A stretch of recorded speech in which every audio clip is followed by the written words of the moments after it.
How are you guys doing? Today is Tuesday, September 28th, 2021.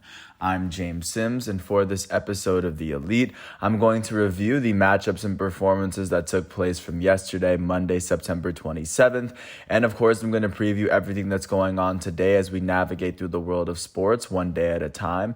Taking a look at where we are entering the fall sports season as we see the NFL, the college football and the international football seasons getting underway. Their seasons are just getting started.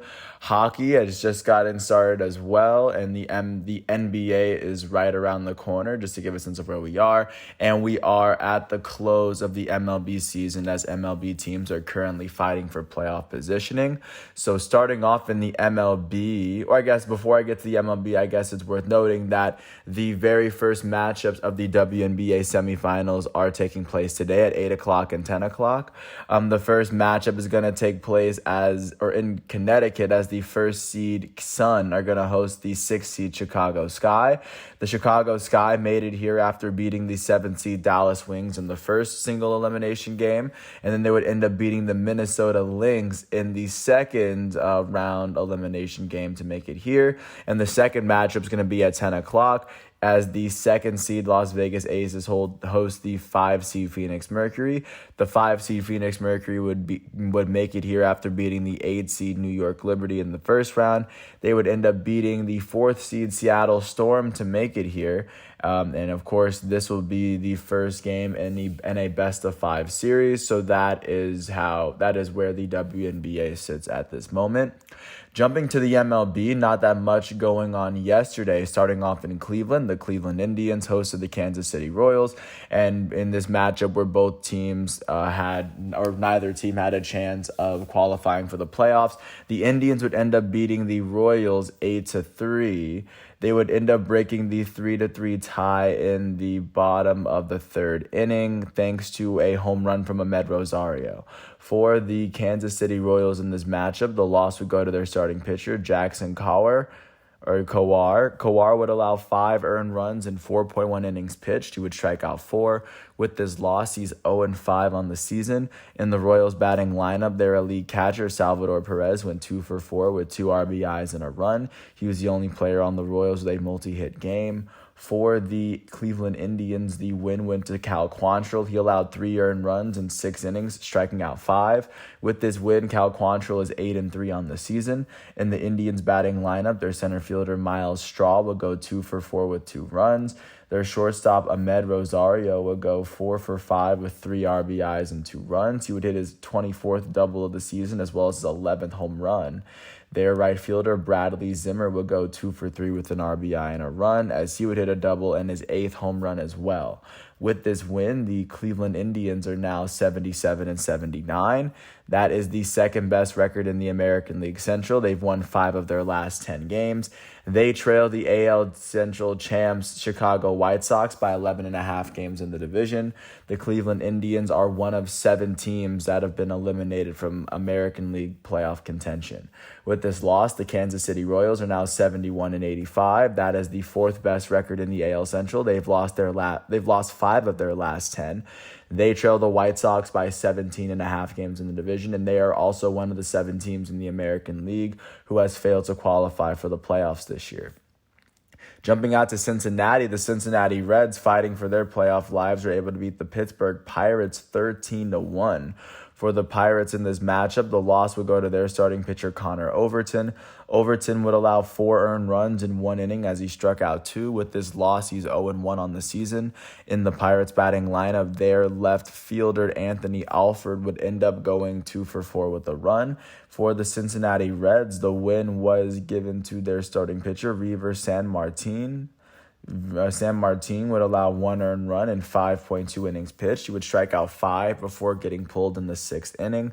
With this win, he's 1-0 on the year. In the Reds batting lineup, their rookie second baseman, Jonathan India, would end up going 4 for 5 with 2 RBIs and 4 runs. He would hit his 21st home run of the season.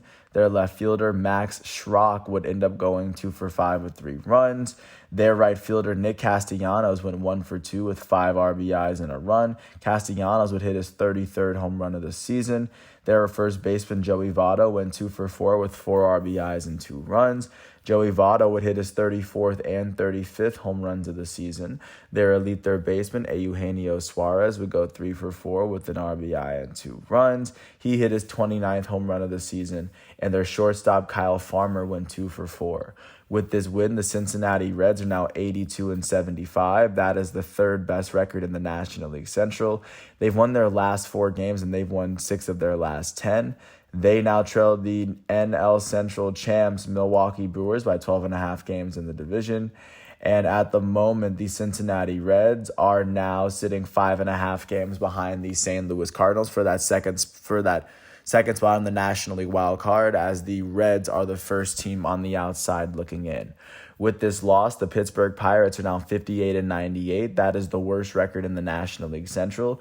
They've lost 6 of their last 10 games as they trail the NL Central champs Milwaukee Brewers by 36 games in the division. The Pirates are one of 8 teams in the National League that have been eliminated from playoff contention.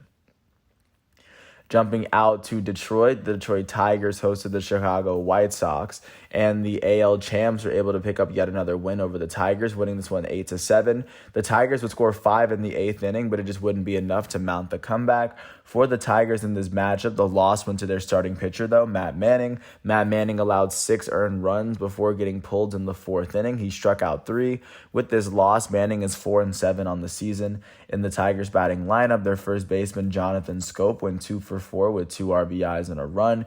He hit his 21st home run of the year. Their future Hall of Fame designated hitter, Miguel Cabrera, will go 2 for 4. And their catcher, Eric Haas, will go 2 for 5 with 2 RBIs and a run. For the Chicago White Sox, the win would go to their elite starting pitcher, Dallas Keuchel. He allowed 2 earned runs off of 7 hits in 5 innings. He would strike out 2, and with this win, he's 9-9. The save would go to their elite closer, Liam Hendriks. He allowed no earned runs in the 9th inning as he struck out 2, and he would pick up his 37th save of the season.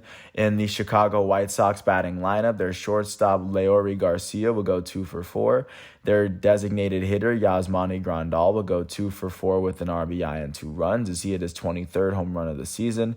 Their left fielder, Eloy Jimenez, went 3 for 4 with 2 RBIs and 2 runs as he hit his 10th home run of the year. And then the White Sox catcher, Zach Collins, would end up going 2 for 3 with 2 RBIs and a run. With this win, the Chicago White Sox are 89-68. That is the best record in the American League Central, as they've already won the division. They've won their last 2 games, and they've won 5 of their last 10. They sit 11.5 games ahead of the second-place Cleveland Indians, and they are holding on to that 3rd seed in the American League playoff picture, as they trail the 1st seed Tampa Bay Rays, who have won the AL East, and they trail the Houston Astros, who still have yet to win their division. With this loss, the Detroit Tigers are now 75-81. They've lost their last 2 games, and they've lost 5 of their last 10. They trail the Chicago White Sox by 35 games in the division, and the Detroit Tigers are one of 7 teams in the American League who have been eliminated from playoff contention. Jumping out to Denver, the site of the 2021 All-Star Game, the Colorado Rockies hosted the Nationals in a game that had no playoff implications. The Nationals would end up beating the Royals, or the Nationals ended up beating the Rockies 5-4, as both teams would score a run in the 9th inning. For the Colorado Rockies, the loss would go to their starting pitcher, German Marquez. Marquez allowed 4 earned runs in 5 innings as he struck out 4. With this loss, he's 12-11. In the Rockies batting lineup, their first baseman, C.J. Cron, went 2 for 5 with an RBI. And then their catcher, Elias Diaz, went 2 for 4. For the Washington Nationals, the win would go to their starting pitcher, Josiah Gray. Josiah Gray allowed 3 earned runs in 5.1 innings pitched as he struck out 4. With this win, he's 2-2. The save would end up going to the Nats closer, Tanner Rainey. Tanner Rainey allowed 1 earned run in the 9th inning as he picked up his 3rd save of the year. In the Nats batting lineup, their center fielder, Lane Thomas, went 2 for 5 with a run. Their shortstop, Alcides Escobar, went 3 for 5 with an RBI and a run. Additionally, their second baseman, Luis Garcia, will go 2 for 4 with 2 RBIs. With this win, the Washington Nationals are now 65-92. That is the fourth best record in the National League East, as they've won 5 of their last 10. They trail the Atlanta Braves by 19 games in the division, as they are one of 8 teams in the National League that have been eliminated from playoff contention. With this loss, the Rockies are now 71-85. That is the fourth best record in the National League West. They've lost their last 5, and they've lost 7 of their last 10. Their 5-game losing streak is tied for the second longest in the National League. They trailed the division-leading San Francisco Giants by 31 games, and they are one of the 8 teams that have been eliminated from playoff contention in the National League as well. Jumping out to the race for the second-best record in the AL West, the Seattle Mariners would host the Athletics and pick up a 13-4 win, a much-needed win for the Mariners in the wild card hunt. For the A's in this matchup, the loss would go to their starting pitcher, Cole Irvin. Irvin would allow 5 earned runs in 3 innings as he struck out 4. With this loss, Irvin is 10-15.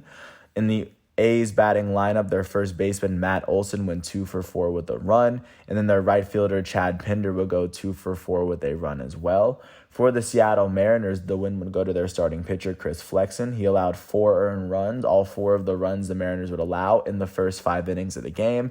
He would strike out 6, and with this win, Chris Flexen is 14-6 on the season. In the Mariners batting lineup, their shortstop, J.P. Crawford, went 3 for 5 with an RBI and 3 runs. Their right fielder, Mitch Haniger, would go 2 for 5 with 6 RBIs and 2 runs. He hit his 36 and 37 home runs of the season. Their first baseman, Ty France, would go 4 for 4 with 4 RBIs and 3 runs.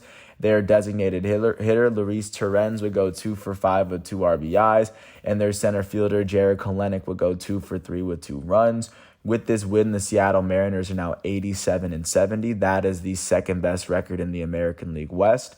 They've won their last 2 games, and they've won 8 of their last 10.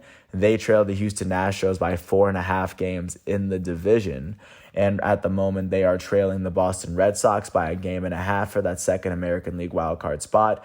They are the second team on the outside looking in, as they also trail the Toronto Blue Jays by 0.5 game. With this loss, the Oakland Athletics are now 85-72. That is the third best record in the American League West. They've lost 5 of their last 10 games. They trailed the Houston Astros by 6.5 games in the division. At the moment, they trailed the Boston Red Sox by 3.5 games for that second American League wildcard spot, as their playoff hopes are still alive at the moment. That is what the MLB is looking like following yesterday's matchups, and looking forward to what's going on today. Starting at 4:10, it'll be the first of a doubleheader in New York between the New York Mets and the Miami Marlins, 2 teams that have already been eliminated from playoff contention. In the first matchup, Marcus Stroman and the New York Mets are going to host Trevor Rogers and the Marlins. Trevor Rogers enters his matchup for Miami with a 7-8 record, holding a 2.67 ERA. Marcus Stroman enters his doubleheader for the Mets, holding a 9-13 record alongside a 3 ERA. The Marlins have not decided the starting pitcher for their second outing, but the Mets are going to start Trevor Williams. And then looking at jumping to the 6:35 matchup, Mitch Keller and the Pittsburgh Pirates are going to host Alec Mills and the Chicago Cubs. At 7:05, Bruce Zimmerman and the Baltimore Orioles are going to host the Boston Red Sox, led by their elite starting pitcher, Chris Sale. Chris Sale enters his matchup with a 5-0 record, holding a 2.57 ERA. At 7:07, the Toronto Blue Jays, led by their elite starting pitcher, Hyunjin Ryu, are going to host Jameson Taillon, as the Blue Jays and the Yankees are still fighting for playoff positioning. Only 2 games separates these 2 teams. Yankees hold the top spot in the wild card, and the Blue Jays are the first team on the outside looking in. Hyunjin Ryu enters his matchup with a 13-9 record, holding a 4.34 ERA. At 7:20 on FS1, Charlie Morton and the Atlanta Braves are going to host Zach Wheeler and the Philadelphia Phillies, as these 2 teams are fighting for the best record in the NL East, as that is the Philadelphia Phillies' best chance of making the playoffs.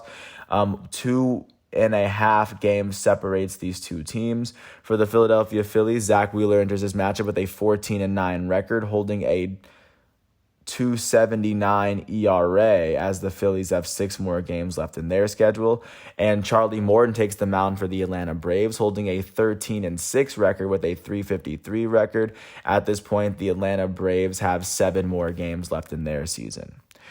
At 7:40, the Minnesota Twins are going to host the Detroit Tigers, as neither of these teams are playing for are fighting for a playoff spot. At 7:45, Adam Wainwright and the St. Louis Cardinals are going to host Brandon Woodruff and the Milwaukee Brewers, as the St. Louis Cardinals are the hottest team in baseball right now. These are the two best teams in the NL Central. The Brewers have already clinched the division. But of course, the Cardinals are on a 16-game winning streak, and the Brewers I would imagine they would want to snuff out the Cardinals' fire before they make it to the playoffs. In this matchup, Brandon Woodruff is holding a 9-10 record alongside a 2.52 ERA. And for the Cardinals, Adam Wainwright is 16-7, as he has a 3.05 ERA attached to him. At 8:05, AJ Alexy and the Texas Rangers are going to host Packy Naughton and the Los Angeles Angels. Neither of these teams is fighting for a playoff spot. At 8:10, Reynaldo Lopez and the AL Central champs Chicago White Sox are going to host Riley O'Brien and the Cincinnati Reds, as the Reds are just keeping their heads above water as long as they can before they get eliminated at this point. At the same time, at 8:10, Brady Singer and the Kansas City Royals are going to host Aaron Savali and the Cleveland Indians. Savali enters this matchup with an 11-5 record, holding a 3.90 ERA. At 8:10, at the same time, Jose Urquidy and the AL West leading Houston Astros are going to host Michael Wacha in the American League leading Tampa Bay Rays. Jose Urquidy enters his matchup with an 8-3 record, holding a 3.56 ERA. At 8:40, Kyle Freeland and the Colorado Rockies are going to host Patrick Corbin and the Washington Nationals. At 9:45, the best team in baseball in the San Francisco Giants, led by Logan Webb, are going to host Luke Weaver and the Arizona Diamondbacks, who hold the worst record in baseball. Logan Webb enters his matchup with a 10-3 record, holding a 3.04 ERA. At 10 o'clock on ESPN, the defending World Series champs, LA Dodgers, are going to host the San Diego Padres after the Padres have already been eliminated from playoff contention. The Padres are going to be led by their elite starting pitcher, Yu Darvish. He comes into this matchup with an 8-10 record, holding a 4.21 ERA. The defending World Series champs, LA Dodgers, are going to be led by their elite starting pitcher, Walker Buehler. He's holding a 14-4 record alongside a 2.58 ERA. At 10:10 on ESPN+, Yusei Kikuchi, the all-star starting pitcher for the Seattle Mariners, is going to host Chris Bassett in the Oakland Athletics, as the Mariners are fighting for that second American League wildcard spot. 2 games separates these two teams that are fighting for that lone playoff spot. So this is going to be a big playoff game in there as well. Taking a look at what's going on in the NFL, yesterday was the final game of the Week 3 matchups, as the Dallas Cowboys hosted the Philadelphia Eagles for Monday Night Football. The Dallas Cowboys would end up beating the Eagles 41-21. They outscored the Eagles 20-7 in the first half, and they outscored them 21-14 in the second. For the Philadelphia Eagles in this matchup, their starting quarterback, Jalen Hurts, would throw for 326 yards, 2 touchdowns, and 2 picks. He would also run for 35 yards, which would combine for 361 total yards of offense. Their leading receiver was their tight end, Dallas Goedert. He had 66 yards off of 2 receptions. And then their leading tackler was Anthony Harris. He had 14 on the day. Alex Singleton had 10. Javon Hargrave would finish with 6 tackles for the Eagles, as he had 2 sacks, 2 of the team's 4. For the Dallas Cowboys, the win was given to their starting quarterback, Dak Prescott. He would throw for 238 yards and 3 touchdowns. He also ran for 6 yards. That's 244 total yards of offense. Their elite running back, Ezekiel Elliott, would lead both teams in rushing, as he had 95 yards on 17 carries, as he had 2 touchdowns. He had 21 yards through the air, so that's 116 total yards of offense. Their leading receiver was Dalton Schultz. He had 80 yards off of 6 receptions, and he had 2 touchdowns. On the defensive side of the ball for Dallas, their leading tackler was Jaron Kearse. Odigizua would end up with 4 tackles with a sack and a half. Sorry for pronouncing the name on the spot. I want to get it right. Anthony Brown, in addition to finishing with 4 tackles on the day, he would have an interception. Trayvon Diggs would finish with 2 tackles, as he would also have a 59-yard pick 6. With this win, the Dallas Cowboys are now 2-1. That is the best record in the NFC East. With this loss, the Philadelphia Eagles are now 1-2. They are tied with the Washington football team for the second best record in the NFC East at the time right now. So that is what the NFL is looking like as it is continuing to take shape. And looking at what's going on with football outside of the country, there were no big games yesterday, but of course everything is previewing what's going on today. Today will be the third matchups of Champions League, just to give a sense, or will be the second matchups of Champions League. The first matchups took place a couple weeks ago, and looking at today's matchups, there will be groups A through D. Starting with the Group A matchups, Manchester City will face off against PSG. Man City won their first game and PSG drew theirs, so Man City is actually sitting at the top of the table. This matchup will be played in Paris, as Leo Messi looks to take the field as he will be fully healthy, as he takes the field alongside Kylian Mbappe and, of course, Neymar. PSG are also looking at where they are in the league on table. They are sitting at the very top, sitting 9 points clear of second place Lyon. So PSG is in very good form. On the other side of this matchup, Manchester City is the only team that's won their first matchup in this table. Man City, looking at the Premier League, is sitting second to Liverpool as they're sitting alongside Chelsea, Manchester United, Everton, and Brighton. So Manchester City is also in good shape looking at this point of the season. And the other Group A matchup is going to take up against Club Brugge in Belgium, and they're going to face off against RB Leipzig. Bruges was the team that drew against PSG. This matchup will take place in Leipzig at 3 o'clock. And taking a look at where Leipzig is currently in the Bundesliga table, Leipzig is currently sitting, or at the moment, Leipzig is sitting 10th in the table. Not the best start to the season, but I think they're starting to pick up their stride. Taking a look at the Group B matchups, the team that came off of a win last time, Liverpool, is going to go to Portugal to face off against Porto. Porto is coming off of a draw versus Atletico Madrid. And looking at where Liverpool is at this point in the season, Liverpool is sitting on top of Premier League. So Liverpool's looking in really solid form right now as they're jumping on the road. And then the other matchup is going to be between Atletico Madrid and AC Milan. This matchup will take place in Milan in Italy. Looking at where both of these teams are, Milan is sitting second in Serie A, sitting 2 points behind Napoli. So AC Milan's off to a good start to the season.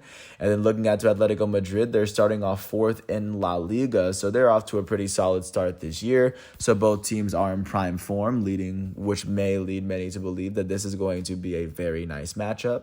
Looking at the Group C matchups, looking at the first team that won, Ajax is going to host Besiktas at 12:45. And Ajax is, like I said, with a win here, they would, of course, claim the top of their table. And Besiktas is, of course, looking to ruin Ajax's start to their season. And looking at the other team that won, Dortmund will host Sporting CP. After Dortmund's last win, Dortmund comes into this matchup sitting fourth in the Bundesliga. So they've lost 2 of their first 6 games, but their games that they've won have looked pretty strong. So that's a lot to look up for. So that's what's going on with Group C. And finally, finishing off with Group D, the team that's sitting on top is Sheriff Tiraspol. Sheriff Tiraspol is going to face off against Real Madrid, the other team that was able to pick up a win last week. Real Madrid comes into this matchup sitting on top of La Liga, so Real Madrid is in very solid form. So, of course, I expect a good outing from them. And the other matchup that's taking place in Group D is going to take place between Inter Milan and Shakhtar Donetsk. This is going to take place in Ukraine as Inter is going to enter this matchup with the third best record in Serie A. They're off to a pretty good start to their season. So just looking at where we are, that is everything that I've got going on for sports. I first want to thank the MLB, WNBA, NFL, and FIFA websites for giving me all the stats and figures that I needed. I, of course, apologize to all the names that I butchered in the making of this show. I do plan on getting better. And with that said, I want to thank everyone once again for listening to all 24 minutes of this piece. I hope all is well. Once again, today is Tuesday, September 28th, 2021. I want to thank everyone for all the patience with me getting caught up. I once I am caught up, I will have no more distractions and I will be able to pump out an episode every single day. The transition has been a little bit difficult, but I have been able to get everything under control. Thanks for sticking along with me, and I can't wait to see where this goes. Thanks for listening to this piece. I hope all is well, and I will catch you with more tomorrow on Wednesday, September 29th. Until then, thanks for listening to my piece. I hope all is well, and peace out.